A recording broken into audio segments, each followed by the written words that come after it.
है। अरे आज तो शरद पूर्णिमा की रात है, इसलिए हम गरबा खेल रहे थे। शरद पूर्णिमा गरबा करना अच्छी बात है, लेकिन क्या आपको शरद पूर्णिमा का मतलब पता है? शरद पूर्णिमा के महत्व का पता है कि हम शरद पूर्णिमा क्यों मनाते हैं?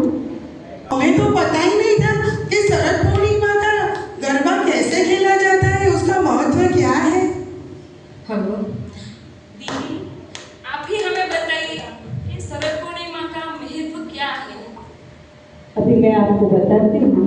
देखो, शरद पूर्णिमा का त्यौहार बहुत ही पवित्र त्यौहार है और इस त्यौहार के पीछे कई सारी पौराणिक कथाएं हैं, जिनमें से एक कथा का वर्णन अभी मैं आपके सामने करती हूँ।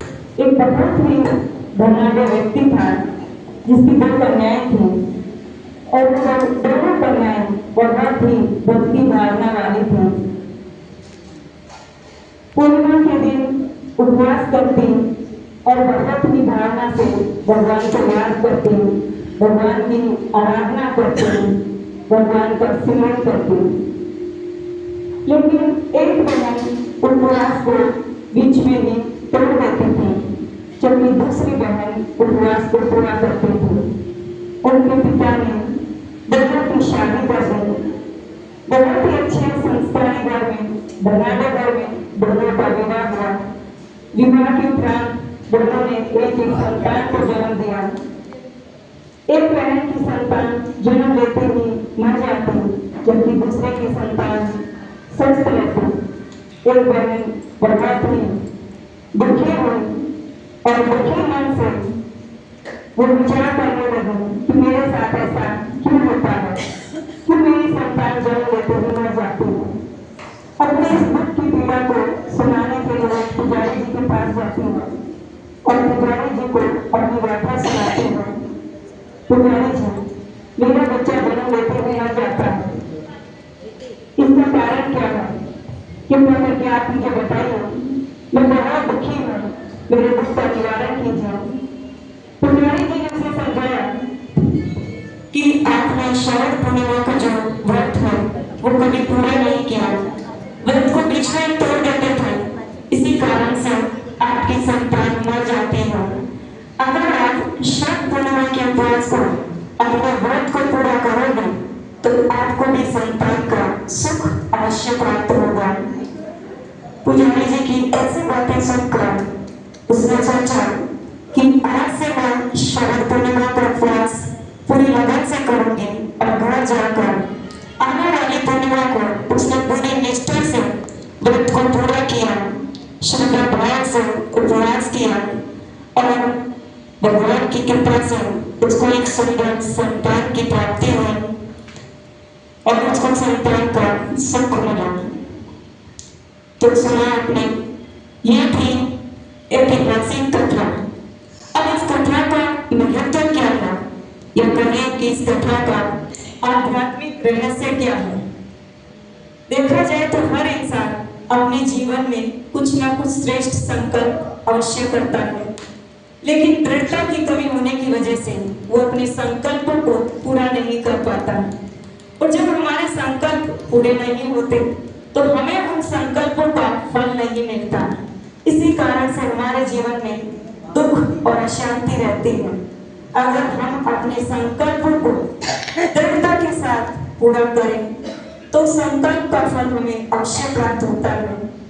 तो आज शरद पूर्णिमा का दिन हमें ये प्रेरणा देता है कि कोई भी श्रेष्ठ संकल्प को हम अधूरा ना छोड़ें, अपने व्रत को बीच में ना तोड़ें, अपने व्रत को, अपनी प्रतिज्ञा को पूरा करें और श्रेष्ठ संकल्प के फल को अवश्य प्राप्त करें।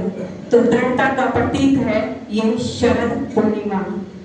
दीदी, मेरे मन में भी एक प्रश्न है कि यह शरद पूर्णिमा की चांद का भी कोई आध्यात्मिक रहस्य रहा होगा, वो आप हमें बताइए। जो शरद पूर्णिमा के चांद का, शरद रात्रि का क्या महत्व है वो मैं आपको बताती हूँ, बैठिए।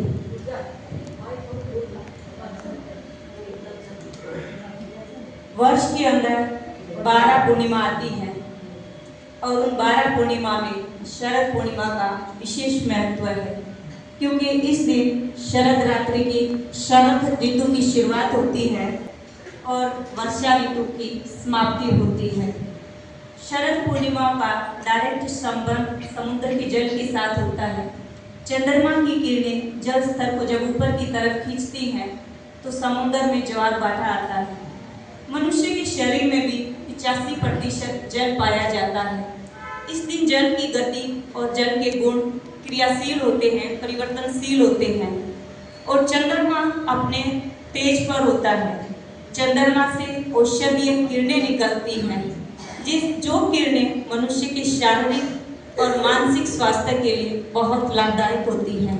इसीलिए रात्रि को और चंद्रमा को महत्व दिया जाता है। मुझे एक प्रश्न है कि शरद पूर्णिमा की रात को दूध और खोवा सब लोग क्यों खाते हैं? बहुत अच्छी बात है। जैसे कि मैंने आपको बताया कि शरद पूर्णिमा के दिन चंद्रमा पृथ्वी के बहुत ही नजदीक होता है और चंद्रमा की किरणें सीधा पृथ्वी पर आती है और जब ये किरणें किसी भी खाद्य पदार्थ के ऊपर पड़ती हैं, उस खाद्य पदार्थ का सेवन करने से मनुष्य को अनेक प्रकार का शारीरिक लाभ मिलता है। उसमें भी विशेष दूध, जिसके अंदर लेक्टिन नाम का तत्व पाया जाता है, जो चंद्रमा की किरणों को अपने अंदर अवशोषण करने की ताकत रखता है। और जो हम खोए की बात करते हैं, चावल के अंदर स्टार्च पाया जाता है, जो दूध की क्रिया को सरल बना देता है। जब दूध खोआ बनाकर चंद्रमा की किरणों के नीचे रखा जाता है और फिर जब हम उस दूध खोए का सेवन करते हैं तो हमें अनेक प्रकार की शारीरिक व्याधियों से मुक्ति मिलती है, अनेक प्रकार का शारीरिक लाभ मिलता है। इसीलिए दूध खोए को विशेष महत्व दिया जाता है। दीदी, मेरे मन में एक और प्रश्न है कि शरद पूर्णिमा के दिन सब पूरी रात्रि जागकर गरबा खेलते हैं, उसका भी कोई महत्व होगा तो आप हमें समझाइए। देखो, शरद पूर्णिमा माना जाता है इस दिन लक्ष्मी जी का जन्म हुआ था और लक्ष्मी जी अपने वाहन उल्लू पर बैठकर पृथ्वी का भ्रमण करने के लिए निकलती है और लक्ष्मी जी ये विचार के घर से निकलती है कि इस दिन जो भी जागृत अवस्था में मिलेगा, जो भी जागरण कर रहा होगा, मैं उसी के पास जाकर वास करूंगी। इसीलिए लोग जागरण करते हैं और पूरी रात गरबा करते हैं।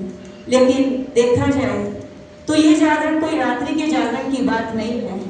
भगवान ने हमें समझाया है कि हमें अज्ञान नींद से जागना है, क्योंकि ज्ञान धन ही स्थूल धन का आधार है। जो मनुष्य जितना ज्ञानवान है वो उतना ही धनवान है। असली धन ज्ञान धन है, जिससे हमें भरपूर होना है। और एक बात, शरद पूर्णिमा को रास पूर्णिमा भी कहा जाता है, क्योंकि इस दिन श्री कृष्ण ने राधा रानी और ब्रज की गोपिकाओं के साथ पूरी रात रास किया था।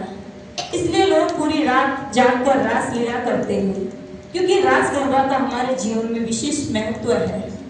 रास गरबा करने से शारीरिक और मानसिक तरीके से मनुष्य को लाभ प्राप्त होता है। जब हम गरबा करते हैं तो साइंस कहता है कि हमारे शरीर में, हमारे ब्रेन में हैप्पी हार्मोन्स रिलीज होते हैं, जिससे मनुष्य को मानसिक सुख मिलता है। Garba is the best exercise. Garba करना मनुष्य के लिए बहुत ही सुंदर एक्सरसाइज है, जिससे उसका शरीर भी स्वस्थ रहता है। और परमपिता परमात्मा शिव बाबा ने हमें समझाया है कि असली रास कौन सा रास है।